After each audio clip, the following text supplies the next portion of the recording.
Hello and welcome to SKB Shots. ఈ video specially is for Shreyas Iyer. ఎందుకంటే Shreyas Iyer style of captaincy కానివ్వండి, లేకపోతే అతన్ని క్యారీ చేసుకున్న విధానం కానివ్వండి, ఫస్ట్ మ్యాచ్ నుంచి it has been very very impressive నాకు. అండ్ కొన్ని అబ్జర్వేషన్స్ ఉన్నాయి, కొన్ని ప్యారలల్స్ డ్రా చేయొచ్చు. అండ్ వాటన్నిటి గురించి కూడా మాట్లాడాలి. ఎస్పెషలీ అంతటి ఎమోషనల్ స్పీచ్ తర్వాత, ఛాంపియన్షిప్ గెలిచిన తర్వాత, with what has happened with him Indian క్రికెట్లో, దిస్ విక్టరీ అనేది it is mind blowing for him and at the same time మంచి confidence giver. And last 1-2 months గా ఇవిడ ఫెల్ట్ లాస్ట్, ఏంటబ్బా ఎట్లా అయిపోయింది నాతో అని. బట్ ఇది మాత్రం మళ్ళీ will give them that confidence to bounce back. As a leader, how was he? Let's get started.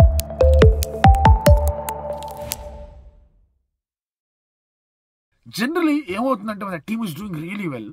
బాగా ఆడుతున్న టీంని మీరు అబ్జర్వ్ చేస్తే కనుక కెప్టెన్ ఎప్పుడు సెంటర్లో పెట్టే ప్రయత్నం చేస్తారు. It has happened with every team. ఆ టీం ఈ టీం అని కాదు, ఇంటర్నేషనల్ టీమా, లీగ్ అని కాదు, క్రికెట్ ఫుట్బాల్ అనేది కాదు, ఎక్కడన్నా కూడా ఆ టీమ్ స్పోర్ట్లో whose ever is running this, అంటే డెసిషన్ మేకర్ ఎవరైతే ఉన్నారో they will always be at the centre. But కేకేఆర్కి he was not at the centre. కేకేఆర్కి centre has always been Gautam Gambhir. Shreyas Iyer చాలా అన్అజ్యూమింగ్గా, చాలా సింపుల్గా, ఎక్కడా కూడా ఏదో లైట్ పడుతుంది నా మీద అనే ఫీలింగ్ లేకుండా క్వైట్గా తన పని తను చేసుకుంటూ వెళ్ళిపోయాడు. అండ్ తన పని తను చేసుకుంటూ వెళ్ళిపోవడం మాత్రమే కాదు, has inspired others to work and deliver. ఇప్పుడు మీరు శ్రేయాస్ అయ్యర్ని చూస్తే కనుక ఈ ఐపీఎల్లోంచి ఒకవేళ ఒక 11 or 12 పిక్ చేయాలంటే will you make that 11 or 12? No chance లేదు. ఎందుకంటే అతను ఆడిన పొజిషన్లో, అతను ఆడిన ఆట తీరుకి, అతను కొట్టిన రన్స్కి హీ మైట్ నాట్ హ్యావ్ ఆ క్రెడెన్షియల్ కనిపించదు. పోనీ is the captain of the season అనే డిబేట్లో వచ్చినప్పుడు సంజు గురించి డిస్కషన్ జరుగుతుంది, ప్యాట్ కమిన్స్ గురించి డిస్కషన్ జరుగుతుంది, for every wrong reason Hardik Pandya గురించి డిస్కషన్ జరుగుతుంది, సక్సెషన్ వల్ల మీకు రుతురాజ్ గైక్వాడ్ మీద డిస్కషన్ జరుగుతుంది, for every wonderful reason Rishabh Pant మీద డిస్కషన్ జరుగుతూ ఉంటుంది. బట్ శ్రేయాస్ అయ్యర్ గురించి అసలు డిస్కషనే జరగల. ఏం జరిగినా కూడా it was always GG Chandrakant Pandit అటే వెళ్తూ వచ్చింది. శ్రేయాస్ అయ్యర్ గురించి మాట్లాడే వాళ్ళు చాలా తక్కువ ఉన్నారు. శ్రేయాస్ అయ్యర్ గురించి నేను 4-5 సార్లు చెప్పా వీడియోస్లో దట్ ఈ style of captaincy is something brilliant. Resources ఉన్నాయి కాదనట్లా, ఆ రిసోర్సెస్ని ఎట్లా యూటిలైజ్ చేయాలనే విధంలో మాత్రం Shreyas Iyer top notch performance ఇచ్చాడు. అని నేను 4-5 వీడియోలో చెప్పాను. బట్ ఐఎమ్ షూర్ ఈ విక్టరీ తర్వాత ఆల్ దట్ క్రెడిట్ ఒక క్యాప్టెన్గా అతను ఏదైతే రావాలో అది వస్తుందని చెప్పి ఆశిద్దాం. ఎందుకంటే శ్రేయాస్ అయ్యర్ లీడ్ చేసిన విధానంలో ఒక కామ్నెస్ ఉంది, ఒక కాన్ఫిడెన్స్ ఉంది, అండ్ ఒక కమిట్మెంట్ ఉంది. దట్ డెలివర్ చేయబోతున్నాం, ఈ బౌలర్ నాకు డెలివర్ చేస్తాడని చెప్పేసి ఒక కాన్ఫిడెన్స్. ఆ తర్వాత ఈ బౌలర్ డెలివర్ చేయగలని ఆ బౌలర్కి చెప్పే విధానంలో ఒక కామ్నెస్ కనిపించింది. అండ్ ఆ తర్వాత ఆ బౌలర్ని కమిట్ చేయించే విధానం ఇతర కమిట్మెంట్ కనిపించింది. ఫస్ట్ మ్యాచ్ నుంచి మాట్లాడదాం. కేస్ ఇన్ పాయింట్, హర్షిత్ రాణాకి బాల్ ఇచ్చాడు. Dude the match is done అన్నాడు. నీ వల్ల ఏ మ్యాచ్ పోవట్లేదు, the match is already done, నువ్వు గెలిపిస్తే హీరో అవుతావు, లేకపోతే ప్రాబ్లం లేదని చెప్పాడు. యు సీ, ఒక బౌలర్ దగ్గరికి వెళ్ళినప్పుడు ఇస్ నాట్ సెయింగ్ నువ్వు చేయాలి బాస్, నువ్వు గెలిపించాలి బాస్, నీకు ఏ ఫీల్డ్ కావాలి చెప్పు అనే విధంగా ఏం చెప్పాల. మ్యాచ్ అయిపోయింది అన్నాడు. దట్ మీన్స్ మ్యాచ్ అయిపోయింది, నీకు నెక్స్ట్ మ్యాచ్ ఉంటుంది, నీ గురించి నేనే వరీగాను, నీ వల్ల మ్యాచ్ ఓడిపోయిందని చెప్పేసి నేను ఎక్కడా చెప్పను అన్నాడు. కాన్ఫిడెన్స్ ఇచ్చాడు. First point. తర్వాత నువ్వు గెలిస్తే హీరో అవుతావు అని చెప్పేసి ఒక చిన్న ఆశ కలిగించాడు. నీకేమీ కాదు, నీకోసం నేను ఉన్నాను అన్నాడు. So his commitment towards him is rubbed off. So Harshit Rana ఎక్కువగా కమిట్మెంట్ ఇచ్చే అవకాశం కనిపించింది అక్కడ. సో ఇలాంటివి, అండ్ కామ్గా ఉన్నాడు, ఇట్స్ డన్ అన్నాడు వచ్చి. సో అలాంటిది హర్షిత్ రాణాని ఒక బౌలర్ చేసింది. Him getting almost 19 wickets, 20 wickets తీసాడు ఈ సీజన్లో. అక్కడి నుంచి స్టార్ట్ అయింది అసలు సిస్లైన్ హడావిడి. ఆ ఫ్లయింగ్ కిస్తో స్టార్ట్ అయింది. అక్కడ 13 runs, 5 balls, 7 runs, and they won by 4 runs. So that is where Shreyas Iyer stamp has started. మెల్లమెల్లగా ముందుకెళ్తూ ఉండేసరికి వైభవ్ అరోరాని he made him the bowler that he has become. Yes, అతని దగ్గర మంచి పర్సనల్ అనేది ఉంది. భరత్ తరుణ్ వర్క్ చేశాడు, చంద్రకాంత్ పండిత్ వర్క్ చేశాడు, రైట్ హ్యాండర్ స్క్వాడ్ పనిచేశాడు, గౌతమ్ గంభీర్ అద్భుతమైన రీతిలో మెంటర్షిప్ అనేది అందించాడు కాదనట్లా. బట్ ఆన్ ద ఫీల్డ్ వీళ్ళు ఎవ్వరూ ఏ విధంగానూ ఇన్ఫ్లుయెన్స్ చేయలేరు. స్ట్రాటజిక్ టైమ్అవుట్లో వచ్చి మాట్లాడచ్చేమో కానీ, బట్ ముందు 6 to 9 ఓవర్లు ఇతనే హ్యాండిల్ చేసుకోవాలి, లాస్ట్ 4 ఓవర్లు to 6 ఓవర్లు ఇతనే హ్యాండిల్ చేసుకోవాలి. సో అలాంటి పరిస్థితుల్లో you cannot expect advises always. నడుస్తాయి, చెప్తూ ఉంటారు కాదనట్లేదు, కానీ ఆ కామ్నెస్ అనేది కనిపించాలి. రెండోది, ఒక అద్భుతమైన మాట చెప్పాడు. If I look at Russell I know he's looking at me అన్నాడు. అంటే అలాంటి ఒక ప్లేయర్ని ఐడెంటిఫై చేశాడు. క్రంచ్ సిచ్యువేషన్స్లో ఒక క్లచ్ ప్లేయర్ని ఐడెంటిఫై చేశాడు.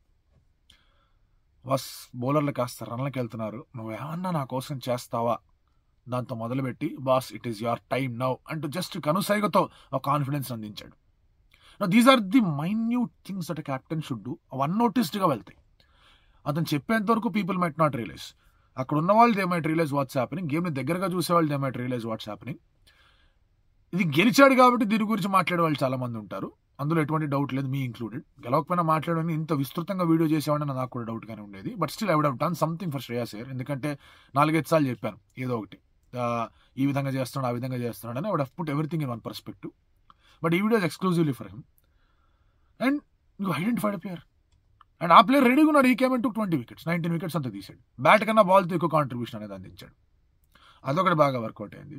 And then telling Venkatesh Iyer, రాజా నువ్వు ఓపెనర్గా బాగా చేసావు, నువ్వు మిడిల్ ఆర్డర్లో 100 కొట్టావు, ఇప్పుడు ఈ టీంలో నిన్ను మిడిల్ ఆర్డర్లోనే ఆడమంటున్నారు మన కోచింగ్ స్టాఫ్ అంతా కూడా, నీకు ఒక లైసెన్స్ ఇచ్చా, వెళ్ళు అన్నాడు. అంతే, you have the licence, just go అన్నాడు అంతే.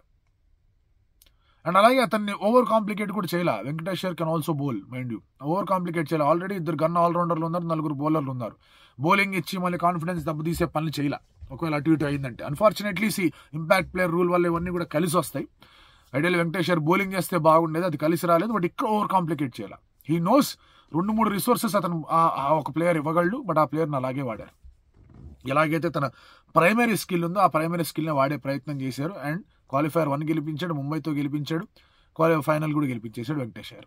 Again this is identifying a player and ఉన్న అతను ఇచ్చే అన్ని సౌలభ్యాల దగ్గర నుంచి ఒకటే పట్టుకుని దాని మీద ఫోకస్ చేద్దామని ఆలోచించుకున్నాడు. అది ఇంకొక గ్రేట్ క్వాలిటీ. ఎందుకంటే ఆప్షన్స్ చాలా ఉన్నప్పుడు you have to limit your cells. కొన్నిసార్లు లిమిట్లోనే మీరు ఆప్షన్స్ చాలా వెతుకొని రకరకాలుగా ప్రయత్నం చేయాలి. సో అన్ని విధాలుగా కూడా ఈ విషయంలో Shreyas Iyer has been very very good. Then is personal batting. This is always tricky Shreyas అయ్యర్కి. ఎందుకంటే ఇండియన్ టీంకి ఎప్పుడు కూడా ఒక T20 బ్యాటర్గా తను బ్రేక్అవుట్ అవ్వాలి. వచ్చాయి ఛాన్సెస్, వచ్చాయి, కాదనట్లేదు, ఆడాడు, కాదనట్లేదు. బట్ సమ్హౌ ఆ బ్రేక్ త్రూ అనేది తనకి రాలా T20లో. లాస్ట్ 1.5 మంత్లో రకరకాల డ్రామాలు జరిగిపోయాయి. సెంట్రల్ కాంట్రాక్ట్ నుంచి కూడా తీసేశారు. ఈ సీజన్ స్టార్టింగ్ ముందు అతను test match, Ranji Trophy match ఆడబోయా అంటే ఆడకుండా అతను KKR దగ్గర పోయి కూర్చున్నాడని చెప్పేసి నాన్న రభస జరిగిపోయింది. సో అది పక్కన పెట్టి టీంకి కమిట్ అయి ఉండడం అనేది is not easy. Shreyas Iyer DC కూడా వాస్ క్యాప్టెన్. ఆ తర్వాత అతను రిటైన్ చేసుకుంటారు, లేదు నాకు క్యాప్టెన్సీ కావాలన్నాడు, అందుకే అది కుదరదన్నారు Delhi capitals. So he went out and KKR వెళ్ళారు, బాగా గట్టిగానే వెళ్ళారు, తీసుకొచ్చుకున్నారు. అతను క్యాప్టెన్ అనుకున్నారు. Last season he was not there. ఈ సీజన్ వచ్చాడు, అతని మీద ట్రస్ట్ పెట్టారు, నితీష్ రాణాని కన్విన్స్ చేశారు, బస్ ప్లీజ్ డోంట్ మైండ్ అన్నారు, అతను ఒప్పుకున్నాడు వైస్ క్యాప్టెన్ ఉండడానికి.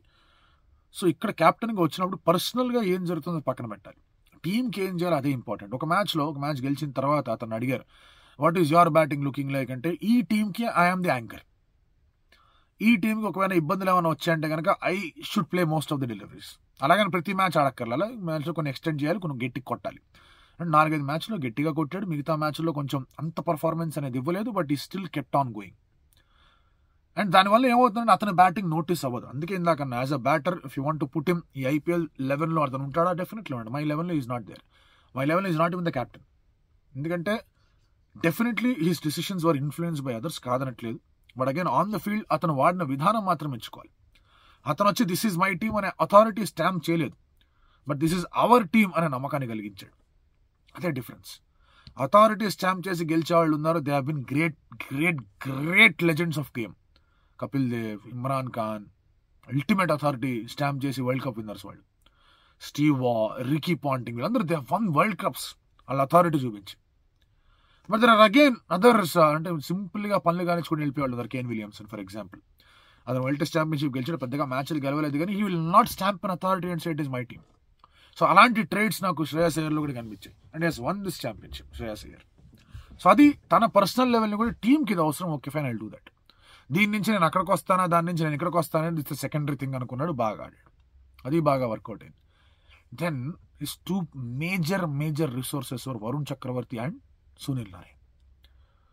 వరుణ్ స్టార్టింగ్ కొన్ని మ్యాచెస్లో వికెట్లు తీలా, తర్వాత మ్యాచెస్లో బాగా వికెట్లు తీశాడు. అతని మీద సరే వేరే వాళ్ళు వర్క్ చేశారు, అతను వర్క్ చేశాడు. వరుణ్ కూడా put in lot of efforts, no doubts about that. Dinesh Karthik వెనకాల ఉంటేనే వరుణ్ బాగా బౌలింగ్ చేస్తాడనే దగ్గర నుంచి ఈసారి వరుణ్ వాళ్ళకి ట్రాఫీని అందించే ప్రయత్నం చేశాడు, అందులో సఫలీకృతం అయ్యాడు. సో అక్కడ వాళ్ళిద్దరిని ఎట్లా వాడాలి?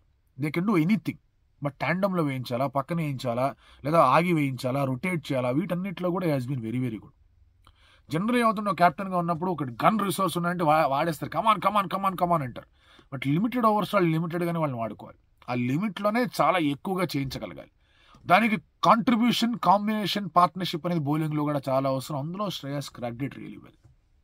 అది అద్భుతమైన రీతిలో వర్కౌట్ అయింది. దెన్ కొంతమంది ప్లేయర్స్ ఉంటారు who have not perform that great. Starc for example.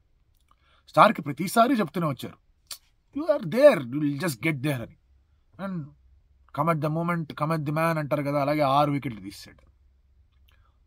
So అది బాగా హెల్ప్ అయింది. ఎస్, రింకు సింగ్ లాంటి వాళ్ళకి సరైన రీతిలో అవకాశాలు ఇవ్వలేదు. దట్ ఈస్ ఆ ప్రాబ్లం. కాదనట్లా అతనికి నిగ్గులు అది ఇది వచ్చింది, ముందుకి వెనక్కి వెళ్ళాడు. అవకాశం ఇచ్చినప్పుడు సరిగా పర్ఫామ్ చేయలేదు. 2-3 సార్లే వచ్చాయి. ఎక్కువగా అతను బ్యాక్ చేసింది లేదు. But again that's a collateral damage. మీరు చాలా మందిని మెయింటైన్ చేస్తూ ఉన్నప్పుడు అండ్ ఇంపాక్ట్ సబ్ కూడా వచ్చినప్పుడు కొన్నిసార్లు one of the player goes for a toss. Unfortunately it has been Rinku Singh. But రమన్దీప్తో బాగా బ్యాక్ చేశారు. రమన్దీప్ని ఆడించే ప్రయత్నం చేశారు. అతను మంచి పర్ఫార్మెన్స్లు కూడా ఇచ్చాడు. ఫీల్డింగ్లో కూడా అద్భుతమైన క్యాచ్లు పట్టుకుంటూ వచ్చాడు. సో అది బాగా వర్కౌట్ అయింది అక్కడ. సో వన్ ప్లేయర్కి ఇది కొంచెం అటు ఇటు అయింది, వన్ ప్లేయర్కి మ్యాసివ్ అడ్వాంటేజ్ అయింది. సో ఇవన్నీ కూడా శ్రేయస్ అయ్యర్ క్యాప్టెన్సీ లక్షణాలు చూస్తూ ఉంటే కనుక చాలామంది ఇప్పుడు కూడా దాన్ని ఒక రకంగా దాన్ని తక్కువ చేసేసి it is all on paper, it is all done on the drawing board, it just had to go and implement అంటారు. కానీ ఆ క్షణంలో, ఆ సమయంలో అటువంటి నిర్ణయాలు తీసుకోవడం it is not easy. We played like invincibles అనే స్టేట్మెంట్ అనేది మొత్తం ఐపీఎల్ అంతా కూడా మారుమరుగుపోయే స్టేట్మెంట్ అది. Just imagine if it came for man other captain, లేదా రోహిత్ దగ్గర నుంచో, విరాట్ దగ్గర నుంచో, ఎంఎస్ దగ్గర నుంచో ఈ మాట వచ్చి ఉంటే కనుక ఎంత మారుమురుగేదో ఆలోచించండి. అందుకే శ్రేయస్ అన్అజ్యూమింగ్ లెవెల్లో ఉండి ఇట్లా ఆడడం అనేది చాలా చాలా బాగా ఇంప్రెసివ్గా అనిపించింది నాకైతే. అండ్ ఎస్, ఇక్కడ నుంచి what is is future with team India అనేది చెప్పడం కష్టం. మళ్ళీ team India T20 team is again looking forward. ఆడతాడో లేదో తెలియదు. వన్డేలో is a very very stable member, డౌటే లేదు అందులో. వన్డే స్టార్ట్ అవగానే మళ్ళీ Shreyas should be back in to the squad. But T20లో ఏమవుతుందో తెలియదు. బట్ కేకేఆర్ విషయంలో మాత్రం I think he'll continue till he wants to continue. ఆ లెవెల్ ఆఫ్ ట్రస్ట్ అనేది establish చేసుకోగలిగాడు. And this victory is a great victory. 10 years తర్వాత ఒక team గెలుస్తోంది. And గెలవడం కూడా చెన్నైలో మొదటిసారి వాళ్ళు ఎప్పుడైతే ట్రాఫీ గెలిచారో అక్కడే గెలిచారు. And in a way they have done really well. And again నరేన్ని బ్యాక్ చేసే విధానంలో ఐ మీన్ హిస్ హ్యాండ్ అనేది తక్కువగా ఉంటుంది, కాదనట్లేదు. ఓపెనింగ్, బ్యాటింగ్ అది ఇది పంపించి, but overall handling of the team has been terrific. Very very happy for Shreyas Iyer. చాలా బాగా ఆడాడు. అండ్ ఇందాక అన్నట్టుగానే అంత డ్రామా జరుగుతూ హైప్ ఏది లేకుండా ప్రతి క్రెడిట్ కూడా టీమ్ మేనేజ్మెంట్కి వెళ్ళిపోతూ ఉన్నా కూడా ఎక్కడ కూడా ఏమీ ఆలోచించుకుని just kept working and result అనేది అతని చేతిలో పడింది. Very very very well done to Shreyas Iyer.